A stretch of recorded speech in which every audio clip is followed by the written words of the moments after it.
Most people think chiropractic is just cracking your back. It's not. Before we adjust anything, we start with a detailed analysis.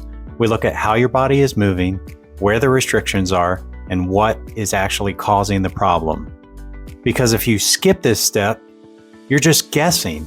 Then we address more than just the spine: shoulders, hips, knees, elbows, ankles, even wrists. These all affect how your body functions.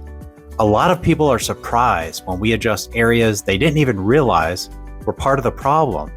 Then we move into the spine, making precise adjustments where your body actually needs it. This isn't random, it's specific to you.